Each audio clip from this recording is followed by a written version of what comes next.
Assalamualaikum warahmatullahi wabarakatuh. Selamat pagi para bobotoh ya. Kalau ada yang ngomong saya belum mandi, memang saya belum mandi gitu. Saya tuh biasanya kalau habis bangun tidur, ya kalau nggak kemana-mana ya, mandinya memang agak siang. Dan yang jelas, Anda boleh bangun siang habis sholat tentunya ya. Bangun siang habis sholat, tidur lagi bangun siang. Anda juga boleh mandi siang.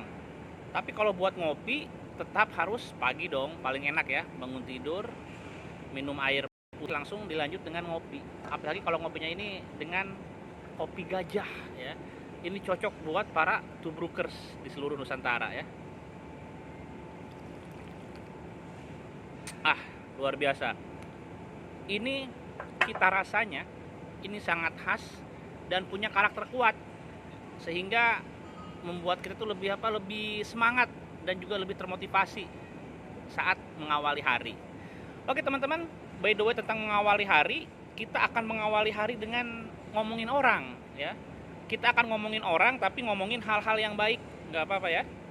Kemarin kan udah lihat tuh di pemberitaan ya tentang manuver Atta Halilintar yang merapat ke PSG Pati ya. Dan juga ada Gading Martin. Tahu Gading Martin kan? Suaminya Gisel ya. Jadi jangan cuma tahu istrinya, Anda juga harus tahu mantan suaminya ya, Gading Martin. Nah, Gading Martin di luar dugaan ternyata juga memulai kesepakatan dengan Persikota Tangerang. Ada yang masih ingat Persikota Tangerang ya? Jadi tim ini dulu sempat mencuri perhatian publik sepak bola nasional karena prestasinya yang luar biasa ya. Sempat masuk final apa semifinal dulu tuh Persikota Tangerang ya. Padahal umurnya atau usia klub ini saat itu masih tergolong muda ya, Persikota Tangerang. Dulu tuh ada duet striker sangat luar biasa dulu ya. Novenal sama Komang Mariawan, saya masih ingat tuh. Nova Zenal, Komang Mariawan. Terus kalau ngomongin pemain-pemain Persikota yang pernah merapat ke Persib, mungkin saya paling inget sama ini, sama siapa? Salim Alaidrus kali ya. Salim Alaidrus dan juga mungkin Aliudin kalau nggak salah pernah juga main di Persikota, Aliudin ya. Tapi yang jelas setelah masa kejayaan mereka di medio 2000-an ya, menjelang 2000-an kayak gitu, itu tiba-tiba Persikota prestasinya anjlok entah kemana dan dengar-dengar ada di Liga 3. Nah, ini mulai kedengeran lagi setelah Gading Martin merapat gitu. Nah, banyak yang menanyakan juga ke saya, gimana katanya Kang Eko dengan manuver-manuver para artis itu gitu. Nah, saya bilang nggak apa-apa gitu ya. Manuver para artis itu malah nggak apa-apa. Kenapa? Karena pertama kita tuh harus support mereka. Kenapa? Karena yang pertama mereka itu nggak pakai dana APBD, nggak pakai uang negara ya. Jadi mau ada resiko sebesar apapun di langkah mereka ini tidak akan merugikan rakyat, tidak akan merugikan masyarakat. Makanya menurut saya nggak apa-apa. Tapi ternyata ada juga golongan supporter yang mungkin idealis ya, idealis. Mereka itu ternyata menolak ekspansi artis-artis atau para pesohor ke dunia sepak bola, ke klub-klub bola ya. Mereka itu menganggap ini membuat sepak bola ini jadi alay katanya. Jadi alay, jadi apa? Ya masa sepak bola itu kan olahraga yang manly ya, terhormat, ini kok dibuat alay, bikin konten segala macam gitu. Jadi kalau kita ngomongin sepak bola konvensional dari dulu ya, memang cara nyari duitnya mungkin ada 4 yang utama plus 1 tambahan ya. 4 yang utama itu adalah sponsorship, lalu juga hak siar TV ya, sponsorship, hak siar TV, jual tiket pertandingan, sama jual merchandise ya. Itu yang 4 utama. Nah, apa yang satu tambahan? Yang satu tambahan itu adalah jual beli pemain. Terkait jual beli pemain mungkin belum bisa ya, kalau di Indonesia belum bisa. Karena rata-rata klub di Indonesia itu kan mengontrak pemain hanya 1 musim saja. Jadi mungkin belum bisa kalau jual beli pemain. Nah, tapi Indonesia ini kan sedang mencari apa? Sedang mencari jalan baru ya. Sedang mencari jalan baru yang cocok sama industri sepak bola di Indonesia itu apa gitu. Karena kalau kita mengandalkan cara-cara konvensional, itu kita sudah tertinggal jauh sama negara-negara Jepang, Korea, atau mungkin yang deket ya, di Thailand aja kita udah ketinggalan jauh gitu. Nah, makanya memang perlu terobosan-terobosan, manuver-manuver, cara-cara unik untuk bisa menyesuaikan dengan sepak bola Indonesia gitu ya. Ini terkait masalah monetize, nyari duit gitu, mendatangkan uang, sponsor. Nah, yang saya lihat ya, jadi gini, kalau sponsor itu kan kalau mau masuk ke suatu industri ya, branding, promo gitu, event, itu kan kepercayaan dulu gitu. Mereka juga nggak mau tiba-tiba ngasih duit banyak kalau nggak ada kepastian ya.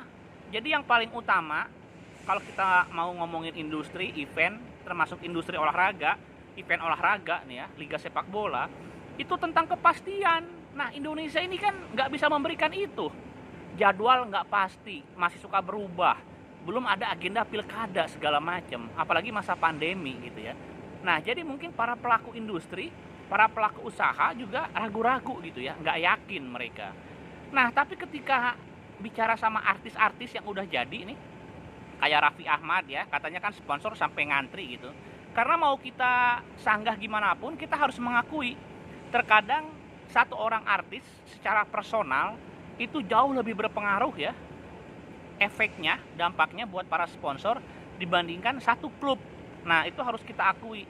Makanya ketika sponsor-sponsor itu memang percaya sama Raffi Ahmad, sama Atta Halilintar, akhirnya mereka mau join ya di sepak bola milik mereka, ya itu suatu keniscayaan gitu. Kita juga harus mengapresiasi gitu.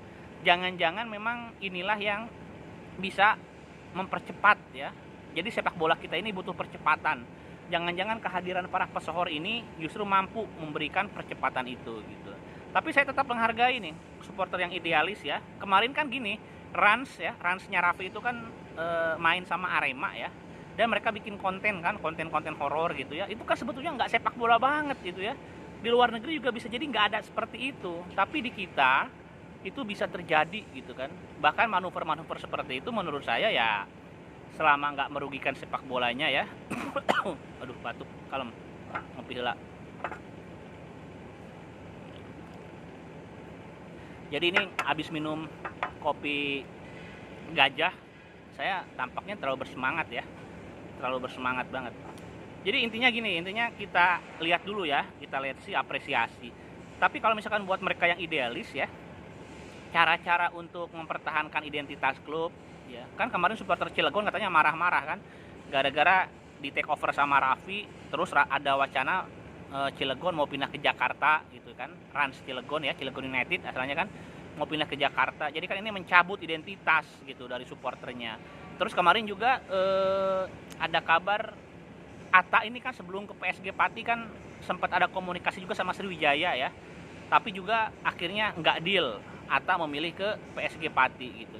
Nah ini nggak apa-apa, jadi tetap ya, walaupun banyak ekspansi para pesohor, tetap banyak cara bagi klub dan supporter untuk bisa defense, mempertahankan identitas. Ya kalau misalkan udah defense tetap kalah ya nggak apa-apa ya, namanya juga dunia kan, namanya juga hidup ya, nggak selalu bisa. Tapi langkah dari Sriwijaya kemarin yang akhirnya katanya sih batal sama Atta ya, itu gara-gara Atta itu kan maunya kan kepemilikan penuh ya, memiliki saham mayoritas, dan Sriwijaya mungkin nggak berkenan gitu. Ya mungkin ya, ini seujon ya, Sriwijaya ini kan di Palembang atau di Sumatera Selatan kan udah jadi entitas yang berharga ya.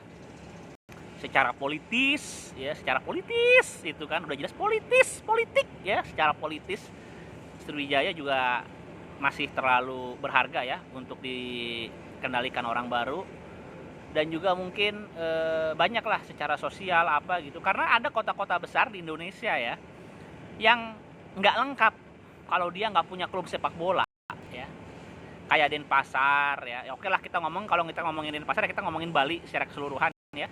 Dia kota terkenal atau pulau terkenal, banyak bule di sana, destinasi wisata, salah satu daerah paling berpengaruh di Indonesia. Tapi dia sebelum ada Bali United kan kayaknya kayak hambar ya. Lalu setelah Bali United ada, lengkap sudah kayaknya Bali sebagai suatu lokasi dia punya klub sepak bola. Bandung, Jakarta, Surabaya, Semarang gitu ya. Idealnya ibu kota ya punya klub sepak bola. Karena apa? Karena kalau ibu kota itu punya klub sepak bola yang bagus, itu bisa diklaim juga sama daerah sekitarnya kan. Kalau ibu kota provinsi bisa diklaim lah bahwa saya pendukung ini, misalkan gini ya, supporter supporter Persib nih kan nggak cuma dari Bandung, tapi dari Tasik, Garut, ya intinya kan karena Bandung ibu kota provinsi. Terus orang Tegal, orang Cilacap apa bisa mengklaim diri sebagai supporter PSIS Semarang karena Semarang itu ibu kota Jawa Tengah. Cilacap, Kendal, Purwokerto gitu ya, itu kan di Jawa Tengah gitu. Jadi hal seperti itu saya rasa masih sangat berpengaruh ya, dalam artian suatu ibu kota atau daerah, prestisnya, kebanggaan, pride warga kotanya memang salah satu indikatornya harus ada klub sepak bola yang bagus ya, yang diperhitungkan gitu. Nah, makanya ketika ada investor tiba-tiba terlalu ngacak-ngacak ya, mereka memilih udahlah begini adanya lah, duitnya simpen dulu nih orang-orang kaya biar kami menempuh jalan hidup kami ya seayana. Nah, itu nggak apa-apa, itu kan masalah pilihan gitu ya. Oke teman-teman, gitu aja nih, karena saya udah diliatin orang di luar, jadi belakang saya ini restoran ya, ngeliatin saya teriak-teriak bikin konten, mereka nggak ngerti itu orang-orang tua semua tuh, jadi diliatin juga nugelo cina ya. Apalagi saya keluar ini membawa kopi sendiri, saya bawa bawa kopi gajah sase, saya minta diseduh, jadi nggak pakai kopi hotel ini gitu kan. Oke teman-teman, assalamualaikum warahmatullahi wabarakatuh. Berjumpa lagi di Colmek ya. Colmek itu adalah College with Mang Eko ya, disingkat, di episode berikutnya. Assalamualaikum warahmatullahi wabarakatuh.